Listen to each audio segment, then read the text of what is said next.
tal? ¿Cómo están? Muy buenas noches. Bienvenidos a Vía Pública. Esta noche vamos a estar analizando las elecciones de gobernadores en Venezuela.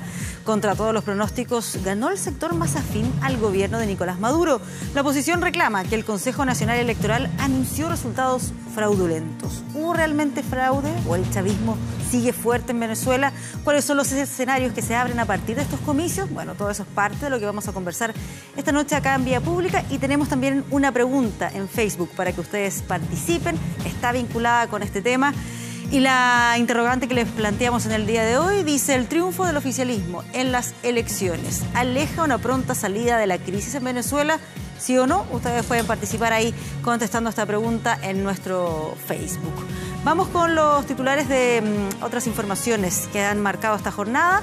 Comunas del sector norponiente del Gran Santiago tienen el peor índice de victimización, según Paz Ciudadana. Punta Arenas y Coyhaique tienen las mejores cifras. La ONEMI instruye sumario por error en alerta de tsunami emitida hoy en la región de Antofagasta. Y a 10 años de cárcel fue condenado José Pérez por el delito de robo con homicidio de la contadora Viviana Heger, ocurrido en Puerto Varas. Y comenzamos la revisión de noticias en el día de hoy, debido a que se acerca el fin del actual Transantiago. Nuevos operadores nacionales y extranjeros van a tomar el control del sistema de transportes. Prometen nuevos buses y mejores frecuencias en los recorridos a partir del próximo año.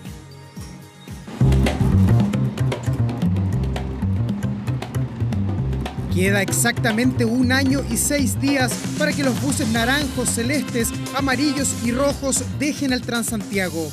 Se le acaba el contrato a STP, Redbus, Alsacia y Express, y llegarán otras 6 empresas que ya saben cuál es la prioridad número 1 de los pasajeros. Frecuencia. Ya van 10 años de operaciones y aunque el promedio de espera es de 7 minutos, la regularidad no tiene la certeza que se requiere.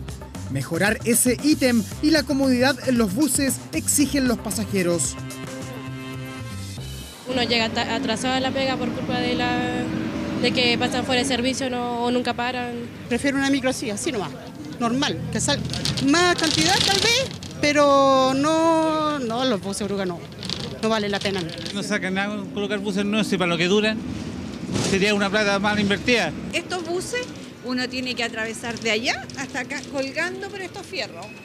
Entonces ojalá traigan algo más cómodo para uno de la tercera edad.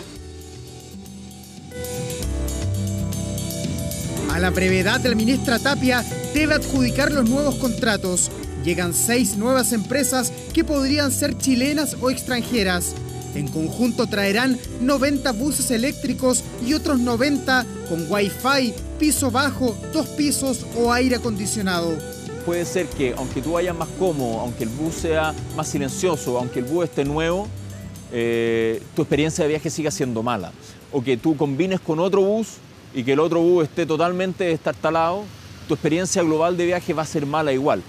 El 75% de los ingresos a las empresas llegarán por kilómetro recorrido y el restante 25% será por pasajero transportado. Hay algunos avances también en el control de calidad de servicio, pero hay algunos retrocesos, creo yo, por ejemplo, el hecho que se pague por kilómetro recorrido y no por pasajero. Lo que vimos nosotros la primera vez es que ese fue una muy mala señal desde el punto de vista de los incentivos para que los operadores capturen y cobren y capturen pasajeros, o sea que den un buen servicio y la gente no esté esperando los paraderos. Si tú le pagas por kilómetro, el tipo no tiene mucho incentivo en pasar a la hora que tiene que pasar, y por más que existan controles, es muy difícil de fiscalizar.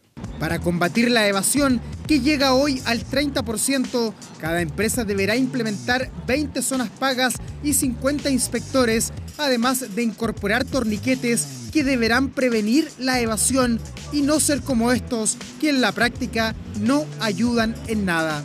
Estos contratos no vienen a hacerse cargo de la evasión, vienen a tratar de atender otros problemas, y la evasión es un problema muy complejo que tiene que atenderse con muchas medidas, y la que yo considero más importante es la sanción real e instantánea a los evasores que se fiscalicen. Desde una base de licitación es poco lo que se puede hacer. Se requiere una decisión mucho más integral del Estado. Para penalizar este problema hay que castigarla con mucho más fuerza, con mucho más fiscalización, y el registro de evasores me parece fundamental en ese contexto. No entiendo a los políticos que se oponen a aquello. Las nuevas empresas colocarán 3.200 buses en las calles y se quedarán al menos por 10 años, dándole un nuevo aire al vilipendiado sistema de transportes. 4 de cada 10 familias de nuestro país han sido víctimas de robo, principalmente en Valparaíso, Rancagua y en el Gran Santiago. Esa es una de las principales conclusiones de los índices de victimización dados a conocer este lunes por la Fundación Paz Ciudadana. En el caso de Valparaíso, un 40,8% de los encuestados dijo haber sufrido algún delito, mientras que en Rancagua fue de un 42% y en la capital 42,5%. En tanto, el promedio en todo el territorio se ubicó en 39,5%. En este estudio, la región metropolitana se dividió en 4 macrozonas. En ellas, la norponiente es la que más concentra la tasa de delitos sobre el promedio nacional, con una consiguiente sensación de temor también más alta. Además, en esa parte de la región, solo la mitad de los delitos se denuncian formalmente. Tenemos, evidentemente, una cantidad de delitos más alta en esa zona. Por lo tanto, tenemos una sensación de temor más alta, que eso parece ser natural. O sea, si yo tengo mayor probabilidad de ser víctima, eso se está correlacionando en esos casos con la sensación de temor de ser víctima que tengo en esas mismas comunas. La denuncia es lo crítico. En esas comunas estoy teniendo un número más bajo de delitos denunciados, y eso es porque probablemente tienen una mejor confianza en el sistema, y por lo tanto sienten que el sistema no le va a dar una respuesta, y por lo tanto el esfuerzo de hacer una denuncia no va a rendir ningún fruto porque no van a poder recuperar los bienes robados, y eso tampoco sienten que vaya a evitar que ocurran otros delitos. Y al menos 2 de los presidenciales se arremetieron contra la reducción del presupuesto 2018 para los planes comunales de seguridad contra la delincuencia. Desde La Moneda respondieron que la rebaja siempre estuvo prevista porque su duración contemplaba 3 años. Nuevamente la seguridad ciudadana ocupó la agenda de los candidatos presidenciales, esta vez por el recorte presupuestario que afecta a la Subsecretaría de Prevención del Delito, específicamente los planes de seguridad comunal que dota de recursos a los municipios para el combate de la delincuencia. En 2017 el gobierno asignó más de 13.000 millones para este plan y para 2018 el presupuesto contempla poco más de 5.000 millones. El gobierno se comprometió a que el plan de seguridad comunal iba a ser el principal instrumento para combatir la delincuencia. Y mire lo que está pasando. La delincuencia crece y crece, está fuera de control, porque tenemos un gobierno que la ha enfrentado con debilidad. La Moneda salió a responder directamente al candidato de Chile Vamos. Decirle al candidato Sebastián Piñera que se informe bien. Lo único que efectivamente retiene un corte es el plan comunal de seguridad pública, pero eso es porque estuvo planificado para que durara 3 años y ese periodo se cumplió. Yo llamaría a Chile Vamos a tratar el tema de la delincuencia y la seguridad pública con la seriedad que se requiere. Sentémonos a discutir hoy día el presupuesto, sentémonos a discutir cuáles son los mejores programas y los mejores proyectos, pensando en la gente que hoy día lo pasa mal. En todo caso, Piñera no fue el único que realizó críticas. También se sumó Marco Enrique Sominami al presentar su manifiesto contra la delincuencia, en el que incluye la creación de cárceles especiales para los narcotraficantes, aumentar las penas a los reincidentes y disminuir la deserción escolar. Es un error disminuir el presupuesto. Responsablemente se pueden hacer 2 cosas. No bajar los presupuestos y estudiar deuda sana para Chile. Chile puede avanzar en deuda. El presupuesto del próximo año debería financiar el Plan Comunal de Seguridad Pública para 153 comunas del país. Y por segunda vez este año, y por error, se activaron las alarmas de tsunami en la región de Antofagasta. Es una situación que afectó a 3 comunas del litoral, provocando confusión y también temor en la población.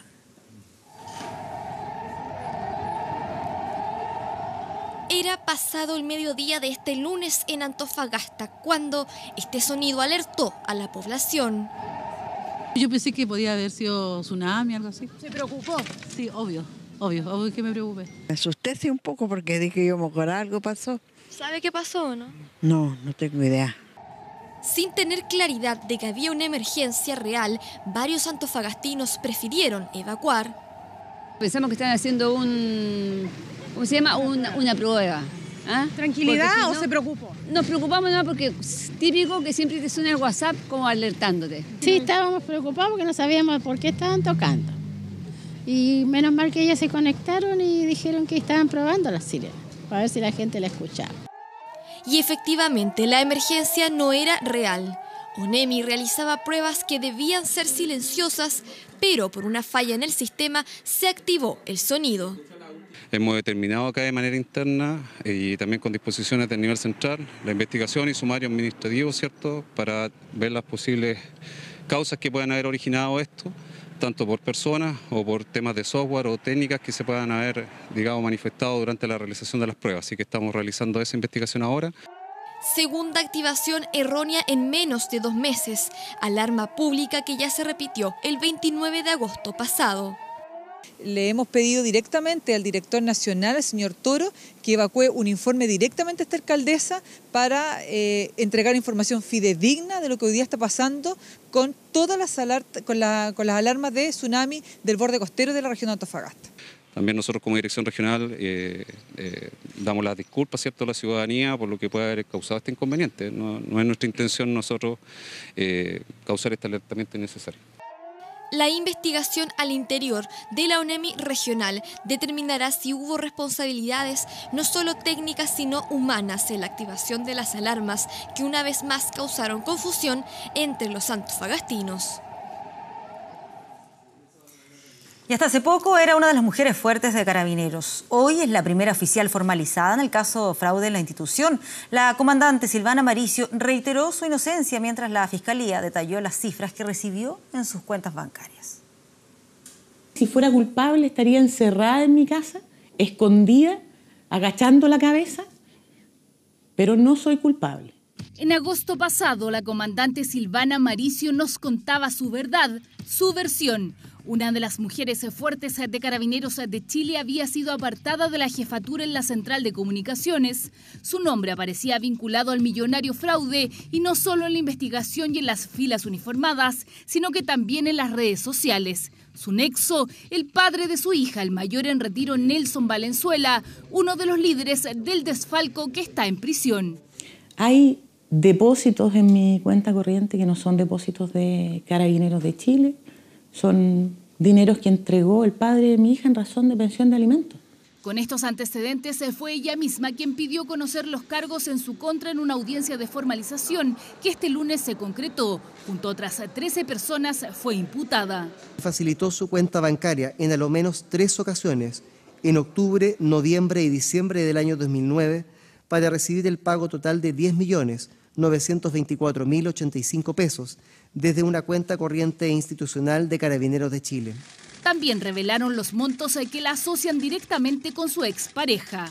Entre los años 2009 y 2011, recibió de parte del coimputado Nelson Valenzuela transferencias bancarias desde cuentas corrientes personales por a lo menos 95 millones de pesos, dineros que fueron utilizados y destinados por la imputada para la adquisición de bienes, permitiendo de esta manera el ocultamiento o disimulación de los dineros ilícitamente obtenidos. Pero reitero absolutamente mi inocencia frente a todos los cargos que se me están imputando. La única oficial mujer formalizada hasta ahora en la mayor malversación de dineros públicos, que ya cuenta 114 imputados. Aumentó el monto defraudado, el día de hoy ya asciende a 26.052.998.000 pesos aproximadamente. ¿Sí? No obstante que todavía nos quedamos por analizar diversas cuentas. Lo encuentro deleznable, encuentro que se le ha hecho un daño a mi institución irreparable. Y estoy dolida como tienen que estar dolidos todos los carabineros. Mega fraude que ha tenido repercusiones en la comunidad. Según los índices de paz ciudadana conocidos este lunes, la evaluación de Carabineros y la PDI bajó. Ambas instituciones promediaron nota 4,4. En el caso de la policía uniformada es la peor calificación de los últimos años. Y el carpintero José Pérez Mancilla fue condenado esta tarde a 10 años de cárcel por matar a la contadora Viviana Heyer. La lectura de sentencia realizada en el Tribunal Oral en lo Penal de Puerto Montt puso fin a esta etapa judicial.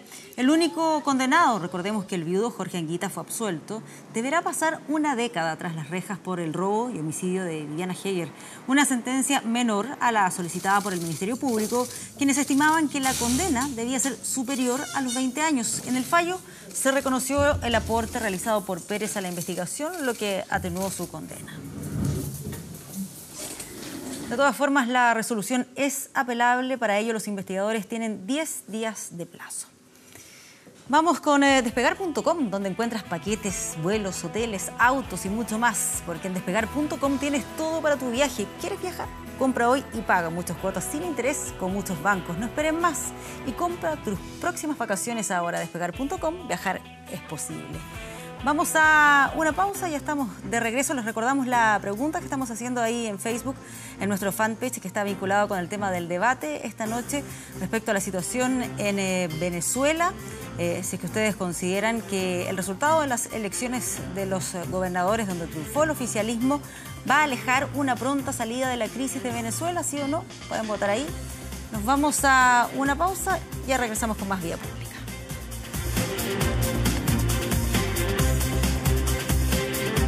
Puedes. Regresamos con más Vía Pública. Donald Trump y Larry Flynt, el empresario considerado como el rey de la pornografía, están en pie de guerra. Y es que este último ofreció $10 millones de recompensa por la entrega de información para destituir a Donald Trump. Dicen que es la más explícita de la industria, la más gráfica, la más erótica, superando incluso a la mítica Playboy y Penthouse. La revista Hustler por estos días hace noticia porque su dueño, Larry Flynt, también conocido como el rey de la pornografía, hizo un importante anuncio, pero no en su publicación para adultos, sino que en el Washington Post. Página completa en uno de los diarios más influyentes de Estados Unidos, y ahí Larry Flynt ofrece $10 millones de recompensa por la entrega de información que permita la destitución del presidente Donald Trump. Se entrega un número de teléfono y un correo electrónico. Cada llamada, dice el afiche, será confidencial. Del porno a la política, y entre la evidencia que busca el creador de la revista Hustler, está información que demuestre que Trump intentó manipular la elección haciendo lazos con Rusia, o que obstruyó la justicia removiendo al director del FBI, o también que él tiene conflictos de interés con sus empresas. El afiche de Flynt termina diciendo que es su deber patriótico, al igual que de todos los estadounidenses, de deshacerse de Trump antes de que sea muy tarde. 43 años. Esa es la edad de la revista Hustler, que catapultó a Larry Flynt al estrellato y a la fortuna. Ícono de la industria y de la defensa de la libre expresión, porque ha sido llevado a la justicia en múltiples ocasiones por sus polémicos dichos y sus publicaciones subidas de tono. Hollywood ya hizo una película en su nombre, y es que el rey del porno ha tenido aspiraciones políticas en el pasado. Send your political contributions and don't be cheap. No es primera vez que ofrece recompensas. En 1997 ofreció $1 millón a cambio de datos en contra de varios candidatos republicanos al Congreso. Y es que Flynt es demócrata y respaldó la candidatura de Hillary Clinton en las últimas elecciones. Donald Trump nuevamente suma enemigos en los medios de comunicación. Since you're attacking us, can you give us a question? No, Mr. President-elect. Go ahead. Go ahead. Since you are attacking our news organization, not you. Can you give us a chance? Your organization you are is attacking terrible. our news organization. Your organization Can you give us a is chance terrible. to ask a question, sir? Go ahead. Sir, can Quiet, you state? quiet. Mr. President-elect, Así trató go ahead. Donald Trump a un reportero de la cadena CNN hace unos meses, y es que el presidente no está en el mejor momento con gran parte de la prensa de ese país. Ha criticado públicamente al New York Times, al Washington Post y la NBC. Los ha tildado de escribir noticias falsas. Su único aliado es la cadena de corte conservador Fox News. Pero ahora incluso la editorial para adultos le declara la guerra. Algunos dicen que el anuncio de recompensa podría ser una estrategia de Flynt, porque de 3 millones de ejemplares en circulación que alcanzó a tener en los 90s, hoy la revista Hustler no supera los 500.000, tras la irrupción de la pornografía por Internet. Otra teoría es que Flynt está buscando pruebas de algo que supo de Trump, pero que no ha podido confirmar. El rumor de un impeachment, lo que en español significa una destitución contemplada en la legislación estadounidense, suena hace meses. Y no solo los demócratas buscan un dato sabroso para inculparlo. Ahora se suma el rey de la pornografía y está dispuesto a pagar una fortuna para comprobarlo. Vamos al deporte. La NFP trabaja en el reemplazante de Juan Antonio Pizzi, quien tendrá la difícil misión de recomponer un camarín quebrado. Desde Quilín dicen que en menos de un mes se podría presentar al nuevo técnico de La Roja. Dos referentes, ambos pesos pesados de un camarín ganador, dos voces de mando enfrentados tras no clasificar al Mundial de Rusia. Una bomba quiso estallar la esposa de Claudio Bravo. Eso más para la farándula, creo que no voy a opinar. El capitán no profundizó, pero que cada uno se ponga el sombrero y los zapatos aprietan siempre. Un quiebre evidente, producto de semanas donde la frustración se tomó un camarín que siempre trató de esconder sus problemas. Y es el secreto que las cosas funcionen. Exceso de confianza, soberbia desmesurada, algunas indisciplinas son algunos temas que siempre se hablaron en un camarín que por casi 10 años mantuvo todo guardado, pero de repente se rompe el código donde eso no puede ser. Mensajes cruzados, palabras que demuestran una sola cosa. Con esto claramente hay un quiebre, ¿no? Yo creo que hay un quiebre.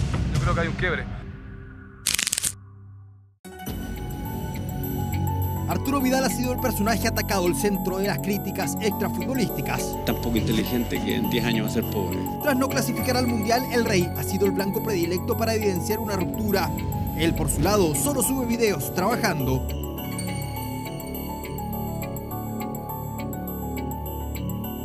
Bueno, todos conocemos a Arturo, el gran jugador que es.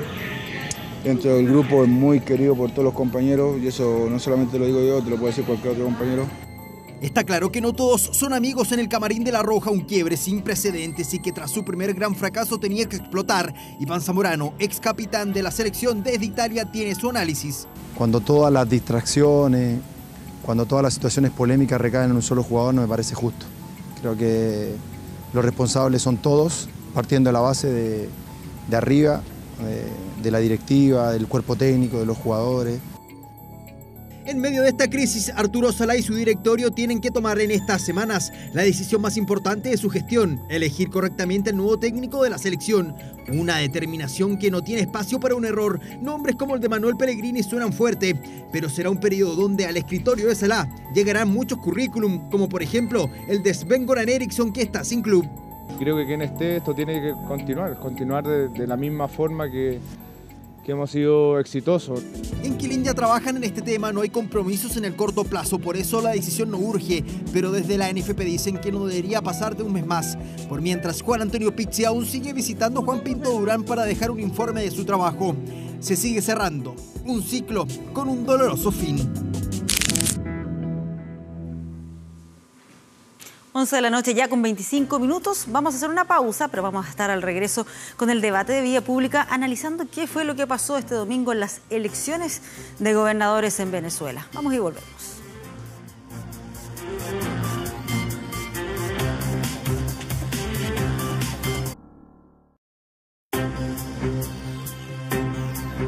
Regresamos a la Vía Pública, momento de analizar lo ocurrido este domingo en Venezuela, después de 4 meses de protestas, de una crisis que ha provocado escasez de alimentos, de medicamentos, de declaraciones polarizadas. Bueno, el sector afín al gobierno de Nicolás Maduro ganó las elecciones de gobernadores. ¿Qué fue lo que pasó? Vamos a preguntar a nuestros panelistas. Saludamos primero a Jorge Sanz, quien es analista internacional de la Universidad del Desarrollo. Muchas gracias por estar aquí. Hola Patricia, buenas noches.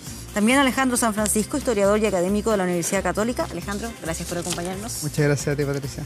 Gilberto Aranda, académico del Instituto de Estudios Internacionales de la Universidad de Chile, UNAP. Gilberto, hola, buenas noches. Por estar acá. Y Cristian Fuentes, quien es académico de Relaciones Internacionales de la Universidad Central. Muchas gracias también por estar aquí. Bueno, hemos visto y escuchado muchas declaraciones, reacciones distintas, la oposición que no reconoce estos resultados y ya algunos están hablando directamente de fraude. ¿A qué atribuyen ustedes los resultados de este domingo? Partimos con Jorge. Los resultados de este domingo no son del domingo, sino que vienen arrastrándose hace mucho rato porque está una disputa que tiene bastante tiempo, más allá de los tiempos reales de la elección. Es una elección que está atrasada un año. Con todo lo que ha pasado en el intermedio, con las protestas, con la jornada de protestas de la oposición, que lo único que logró fue 120 muertos, 400 detenidos, instalar una asamblea constituyente. Y esa misma asamblea constituyente es la que, una vez que se deprime esta oposición por no conseguir los resultados, adelanta las elecciones que estaban para diciembre y las pone en octubre. Entonces, el resultado de esta elección del domingo tiene que ver con esa seguidilla de eventos en que la oposición no se puso de acuerdo, algunos fueron a votar, otros no fueron a votar, el gobierno hizo su parte también cambiando locales de elecciones. Hay muchos elementos que van conformando este resultado al día domingo, pero que no fue específicamente del día domingo. Ya, perfecto. ¿Coinciden ustedes con ese diagnóstico o alguien acá cree que también hubo situaciones de fraude? No, yo coincido básicamente, independiente de que haya habido no irregularidades que están bajo investigación ahora. Coincido con que el gobierno fue capaz de retomar la ofensiva política, estaba arrinconado, esos 4 meses, digamos, de protesta dejaron al gobierno en muy mal pie, pero fue capaz de salir del rincón con iniciativa política, porque la elección de Asamblea Constituyente fue eso, el adelanto de las elecciones regionales ahora fue eso también. Creo sí que hay que analizar los resultados de manera un poquito más profunda. Yo creo que ahí hay tendencia... más o menos el gobierno tiene un apoyo de un 40% de la población, muy movilizada. En cambio, la oposición está dividida y una parte de la oposición no fue a votar. Entonces, por eso digo, independiente de que pueda haber irregularidades, hay que tomar en cuenta eso. ¿Por qué una parte de la oposición no va a votar? No va a votar porque, en definitiva, hay un ala radical que considera que las irregularidades fueron manifiestas desde hace un año cuando no se hicieron, pero además porque al momento de inscribir los candidatos hubo casos en que no se permitió hacerlo. Por lo tanto, hubo una pregunta que rondó, ¿concurrimos o no a las elecciones? Al final, la mesa directiva decide, la mesa unidad democrática, que es la opositora, decide concurrir, pero evidentemente no logró movilizar a todo su electorado. Es alrededor de un 60% del público que va a las elecciones, un porcentaje bastante alto si vemos el umbral para países como el mismo Chile. ¿Y el voto voluntario en Venezuela también? Así es, y por lo tanto un 60% es una buena cifra, y frente a eso los que fueron a votar fueron los chavistas, y muchos opositores se quedan en la casa, independiente de que hay algunas irregularidades, y yo diría, básicamente las condiciones de transparencia no son las óptimas, y eso puede mover estas dudas. Sí. Alejandro. Ahora hay siempre una disyuntiva de si participar o no participar en estos procesos electorales cuando se estima que hay un régimen que es ilegítimo, o fraudulento o dictatorial. Esta es una cuestión que se planteó ya con Chávez vivo y ha vuelto en los últimos años con el gobierno de Nicolás Maduro. El momento en que la oposición democrática venezolana trató de reinstalar la alternativa democrática para salir de la crisis política fue con el referéndum revocatorio, que no fue convocado. Y como muy bien se decía acá, lo que hizo tras las movilizaciones de los primeros meses del año el gobierno de Nicolás Maduro fue retomar la iniciativa política, por una parte, instalar un concepto que es clave en cualquier definición de disputa por el poder, que es: podemos ceder cualquier problema táctico, pero no vamos a ceder el problema de fondo, que es conservar el poder político, y en ese sentido yo creo que se manejó magistralmente Nicolás Maduro.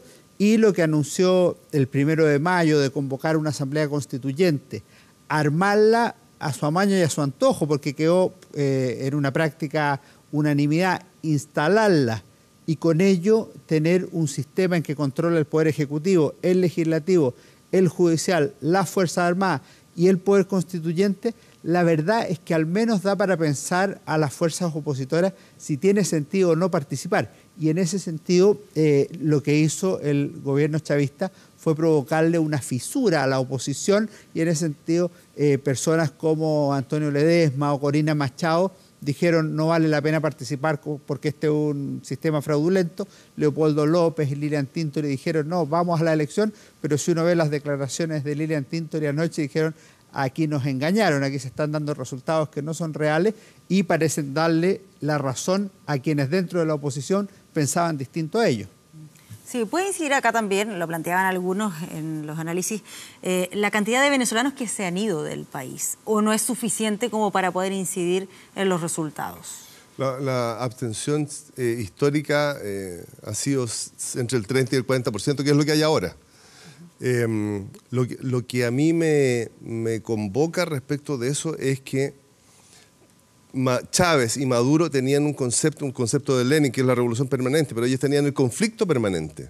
Entonces, ese conflicto permanente a partir de una organización se puede sostener, pero a partir de una oposición un tanto dividida, un tanto dispersa, con peleas entre López y Capriles, no le permite sostener esta permanente revolución. Duraron 4 meses en esta permanente revolución.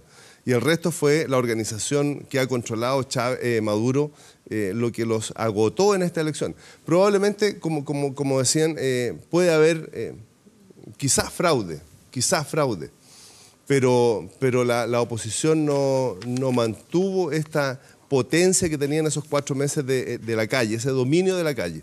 No lo logró mantener en el tiempo. Entonces, sí, los extranjeros pueden haber influido, pero no creo que sea tan relevante en el resultado de la elección. Sí, ahora la duda que surge es cuáles son los escenarios que se abren a raíz de esta situación. Hay quienes incluso creen que las protestas se van a retomar, que van a ser incluso más fuertes, pero no sé si eso puede ocurrir si la oposición está debilitada como ustedes lo están planteando. Definitivamente hay 2 preguntas que van a ser cruciales para los días y semanas que se vienen. Primero, el liderazgo de la oposición venezolana. Ya se va a discutir y tenemos a un Capriles que está muy maltratado porque además el estado de Miranda lo ha perdido, que es emblemático, es un reducto de la oposición que hace algún tiempo tenía y se ha perdido en manos del oficialismo. Y él está suspendido 15 años también. Sí, claro. Por cierto, pero la idea era que lo mantuviera otro personero. Exacto. Y eso no ocurre. Pero no solamente el tema del liderazgo, sino qué estrategia se va a seguir.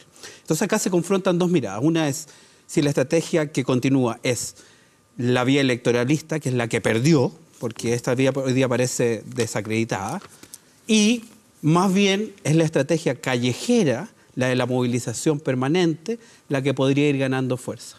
También está una tercera opción, que es la mediación internacional. Ojo, porque la Unión Europea va a anunciar pronto un régimen de sanciones para Venezuela, pero lo más probable es que se apueste a lo que es la estrategia de la calle. Aunque la estrategia de la calle no lleva a ninguna parte, por lo menos hasta ahora no ha llegado a ninguna parte. La calle necesita siempre, hace un cerco o construye un cerco alrededor del gobierno, hace que el gobierno pierda legitimidad, pero se necesita algo o alguien que sea capaz de dar vuelta a la situación. Y en este caso son las Fuerzas Armadas, y las Fuerzas Armadas no tienen fisuras, por lo menos que nosotros conozcamos. O sea, las Fuerzas Armadas son bolivarianas. Yo no sé si son maduristas, que ahí podría haber algún matiz. Eso podría ser, ¿no? Pero si no existe la fuerza que desequilibre la situación, la calle no sirve. ¿Coincide, Alejandro, con que lo que pasa ahí en la calle, si se retoman las protestas con la misma fuerza que vimos hace algunos meses, no va a poder provocar un cambio mayor? A mí me parece que son 3 los escenarios, 2 ya se han dicho aquí. 1 es retomar la calle, 2 es la mediación o intervención internacional, y la tercera es una más puntual respecto de las elecciones, que es analizar si fueron fraudulentas, auditarlas, ver si es que existió algún tipo de trampa, engaño, fraude que pueda ser denunciado. Eso se va a hacer, yo creo que va a ser bastante difícil de probarlo. Alguien tendría que hablar desde dentro diciendo qué es lo que puede haber pasado. Tal vez ganó el gobierno de Maduro las elecciones si es que efectivamente llevó a votar a toda su gente y no ocurrió lo mismo con la oposición. O sea, ya entramos en un terreno que al menos en la jornada de ayer a mí me parece que fue claramente victoriosa para el gobierno en términos políticos al menos. Puede que también en términos electorales, si es que no hubo fraude, también lo fue. En ese sentido me parece que se estarían cerrando esos escenarios en favor del gobierno. El escenario internacional me parece que va a ser más contrario al régimen de Maduro, porque apela al apoyo de Evo Morales y de Diego Armando Maradona, que no parece algo muy espectacular desde el punto de vista de las relaciones internacionales, y yo coincido que la calle puede ser una tarea importante desde el punto de la manifestación de un cierto malestar social, pero tenerlo permanentemente como vía de oposición es insostenible. O sea, si no hay logros concretos que mostrar, la verdad es que es bastante difícil. Además, no hay que olvidar que Venezuela, al margen del problema político e institucional que tiene un grave deterioro económico, una crisis social y una crisis humanitaria que aparecen ensombrecidas por este asunto electoral y político, yo lo decía al inicio, claro, que en algún minuto yo creo que se va a retomar. Antes de eso no provoca un reflejo en los votos. Agregaría un par de cositas antes de eso. Lo primero es que no descartaría la posibilidad, incluso para legitimar el acto electoral, que el CNE, que tiene que ver con el Consejo Nacional Electoral. Consejo Nacional Electoral admita algunas reclamaciones, por ejemplo. Pero son parciales y no van a alterar, digamos, el resultado. Pero eso rodea o puede rodear de mayor legitimidad el acto electoral. Y en segundo lugar, tampoco descartaría como escenario el escenario electoral, porque hay que recordar que vienen dos grandes eventos electorales, uno que es digamos, la nueva constitución, o sea, el resultado de la Asamblea Constituyente, y la otra es las elecciones para el nuevo presidente. Ahora sí, obviamente 2018, que puede ser una reelección, ¿no?, del propio Maduro u 2018. Otro. Las 2019. 2018 de acuerdo al antiguo itinerario. Pero con la Asamblea eso podría. Yo tengo la impresión que la Asamblea Constituyente no va a mantener el antiguo itinerario, pero es imposible saberlo. Esto es un tema de discusión, pero desde que se instaló la Asamblea Constituyente yo he tenido ocasión de ver algunos debates. Son debates largos, interminables, difíciles de seguir, pero yo he quedado con la convicción que el chavismo, lejos de dividirse o debilitarse, hoy día está más unido y más fortalecido que hace un año.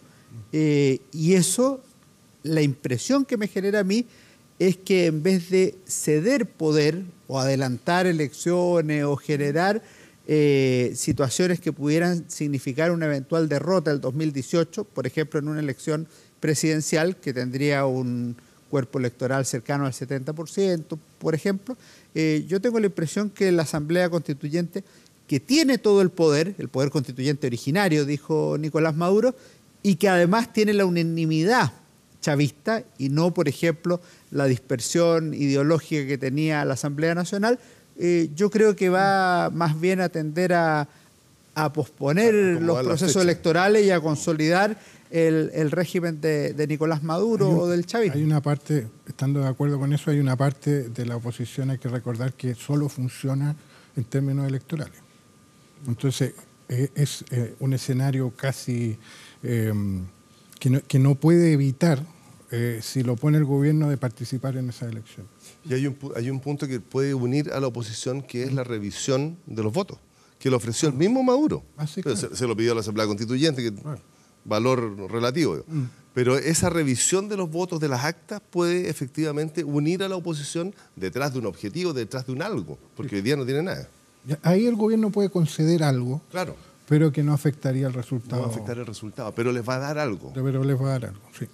Si yo veo a la jefa del Consejo Nacional Electoral muy decidida, partidaria del bolivarianismo, chavista, Lucena, la veo muy determinada a mantener esta proporción de 17 gobernadores chavistas vis a vis o bolivarianos, vis a vis los 5 o 6 que ganaría la oposición, entre esos Zulia, que es muy importante, pero también Mérida, Táchira, Anzoátegui, Nueva Esparta y probablemente Bolívar.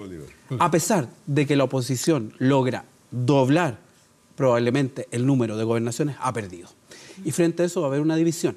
Quiero recordarles, así para hacer algunos matices a los colegas, que en la última parte del siglo XX y XXI hemos visto algunas insurrecciones callejeras que han votado gobierno.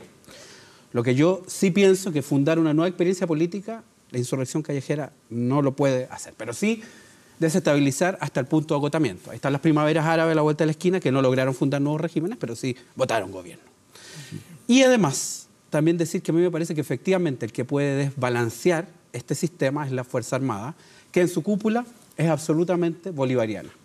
Pero, tenemos dudas de los comacates, los comandantes mayores, tenientes y capitanes, los oficiales de joven graduación, mediana graduación, que podrían hacer algo y que es más difícil testearlo. Ahí no lo sabemos. Obviamente eso significa romper a las Fuerzas Armadas y sería tremendo. Por lo tanto, cualquiera de estas vías, la insurreccional o un deslinde o abrir la compuerta de la intervención militar, tiene un tremendo costo humano. Y eso es lo que hay que... Pero corresponde, una sola duda.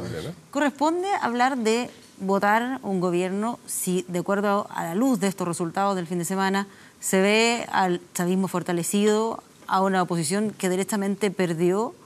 ¿Corresponde seguir haciendo ese análisis? Lo cierto es que una parte de la oposición apostó por eso y piensa que es la forma de esa estabilización. Independiente que ciertamente esto es un triunfo político de Maduro. Maduro primero logra instalar el tema de la Asamblea Constituyente, que va a hacer perseverar en el poder al mundo chavista. Va a cambiar el itinerario. Un hecho político. Pero además de esto, tengo que decir que definitivamente lo que ha hecho ahora a través de la elección de gobernadores regionales es legitimar esa asamblea constituyente. Por lo tanto, las quejas de la oposición van a ser mucho más difíciles. Sí, yo tengo un matiz con respecto a lo que decían mis colegas. Perfecto.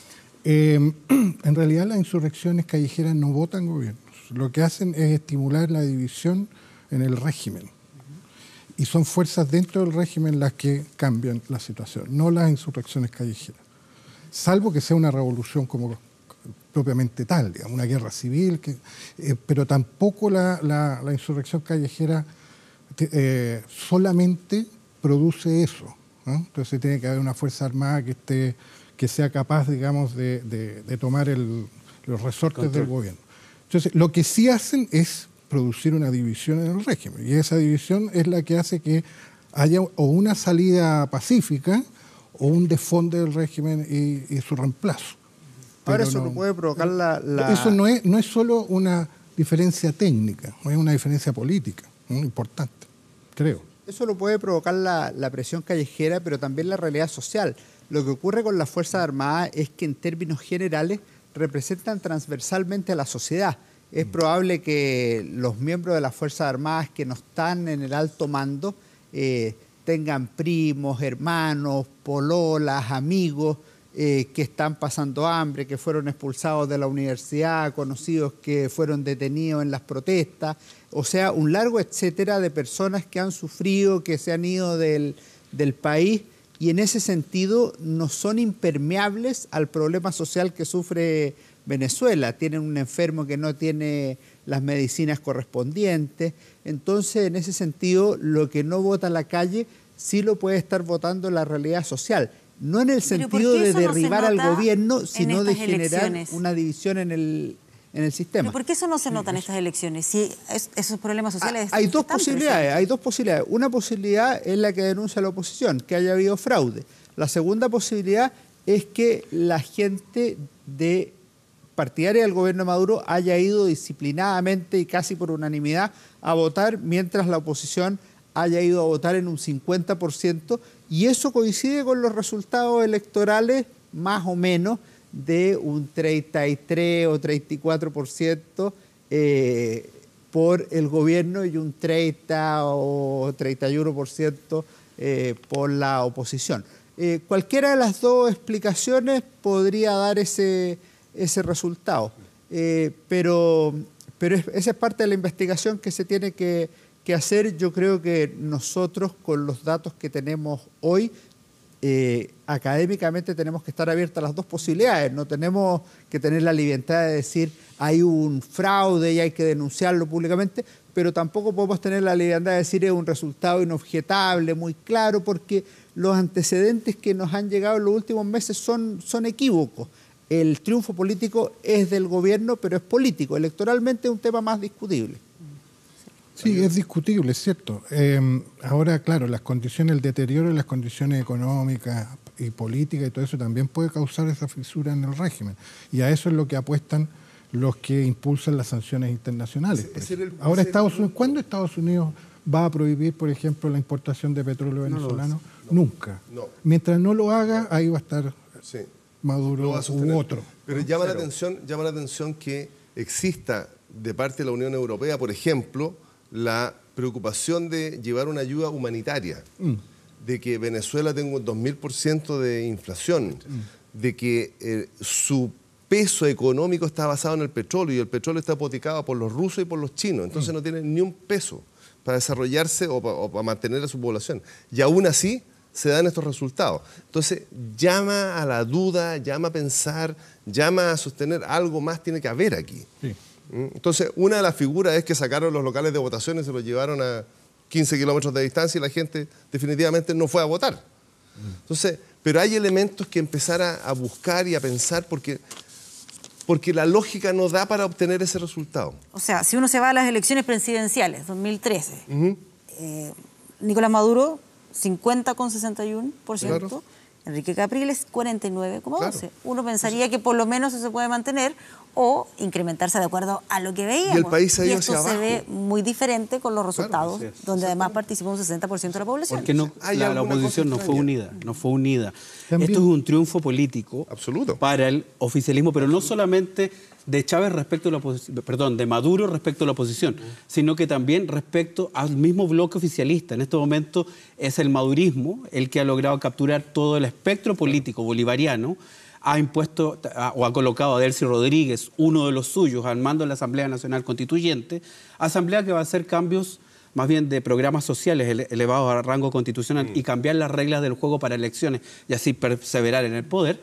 Y al mismo tiempo, por lo tanto, ha logrado, con un solo golpe de billar, por decirlo de alguna manera, ha logrado vencer a la oposición, pero también acallar a las voces que al interior del chavismo lo veían con cierto resquemor. Por lo tanto, evidentemente se trata de un triunfo de Maduro que ha sido bastante más diestro políticamente en lo que muchos pensábamos. Me voy a ir duda. Tomemos en cuenta, yo diría que no es solo Maduro, es la coalición interna dentro del chavismo que apoya a Maduro, porque no es solo él ni el grupo de él, ¿no? Diosdado Cabello, por ejemplo, no tiene mucho que ver con Maduro, pero está aliado con él.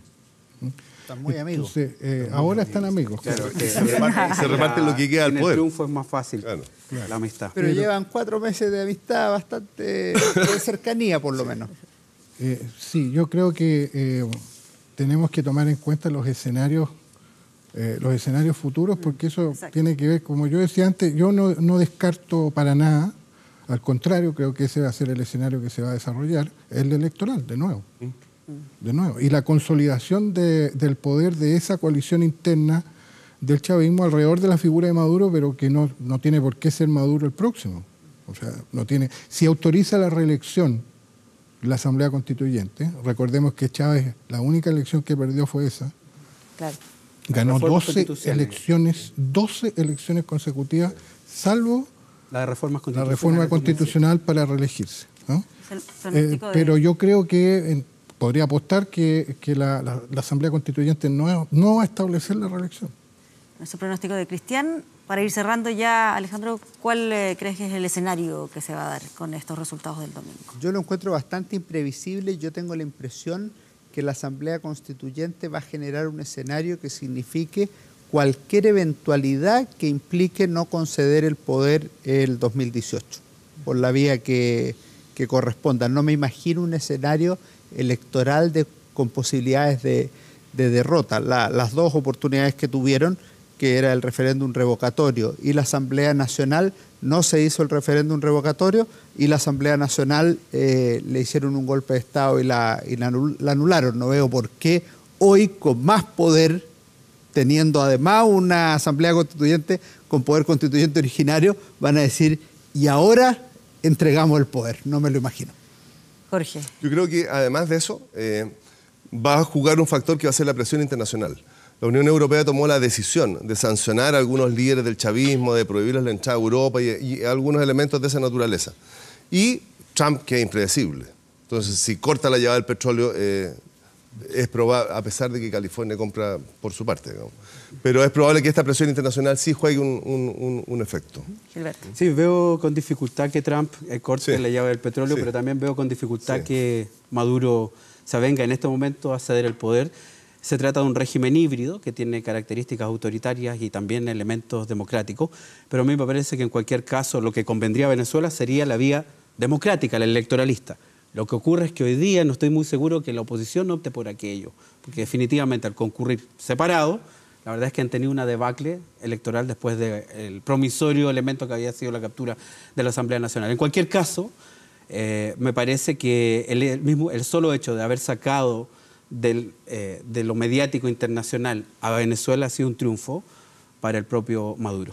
Perfecto. Vamos a ver qué es lo que finalmente pasa con este tema. Sigue Venezuela ahí, al centro del debate. Muchísimas gracias por habernos acompañado acá esta noche con el análisis de lo que ocurrió este fin de semana con estas elecciones. Vamos a una pausa, ya regresamos con más Vía Pública.